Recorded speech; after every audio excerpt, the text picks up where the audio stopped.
L'homme ne vivra pas de pain seulement, mais de toute parole qui sort de la bouche de Dieu.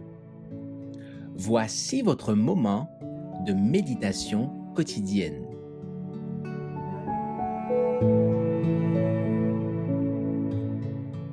Un roi se brise le 22 mars. Lorsqu'il fut dans la détresse, il implora l'Éternel, son Dieu, et il s'humilia profondément devant le Dieu de ses pères. 2 Chroniques 33, verset 12. Vous aurez des tribulations dans le monde. Jean 16, verset 33. Dit le Christ. Mais en moi, vous aurez la paix.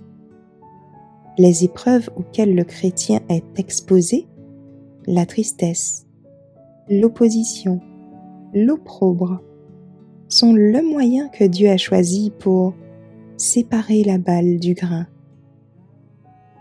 Notre orgueil, notre égoïsme, nos passions mauvaises, notre amour du monde, tout cela doit être vaincu. C'est pourquoi Dieu nous envoie des afflictions pour nous éprouver et nous montrer que ces défauts sont encore dans notre caractère.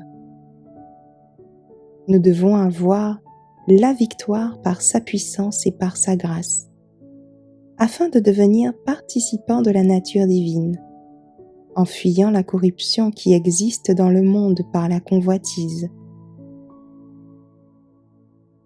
Car nos légères afflictions du moment présent, dit Paul, produisent pour nous, au-delà de toute mesure, un poids éternel de gloire, parce que nous regardons non point aux choses visibles, mais à celles qui sont invisibles, car les choses visibles sont passagères et les invisibles sont éternelles. 2 Corinthiens 4, versets 17 et 18. Les afflictions, les croix, les tentations, l'adversité et nos diverses épreuves sont les instruments avec lesquels Dieu nous affine, nous sanctifie et nous prépare pour les greniers célestes. La plupart de nos souffrances nous ont été envoyées par la sagesse de Dieu, qui désire ainsi nous attirer plus près de son trône de grâce. Elle concourt à adoucir et à attendrir nos cœurs. Cette terre est le lieu de travail du Seigneur. Il nous façonne afin de nous faire entrer dans les parvis célestes. Tel un chirurgien, il emploie son divin bistouri pour détacher de nos cœurs ce qu'ils ont de défectueux et d'impur. Alors, nous sommes aptes à occuper les places qui nous ont été préparées dans les cieux. Les épreuves et les tribulations nous fortifient et nous purifient en modelant notre caractère sur celui du Christ.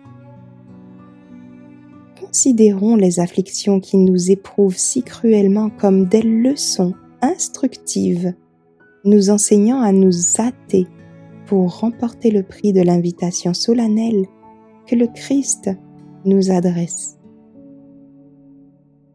Soyons encouragés par la pensée que le Seigneur revient bientôt, que cette espérance nous réjouisse notre cœur.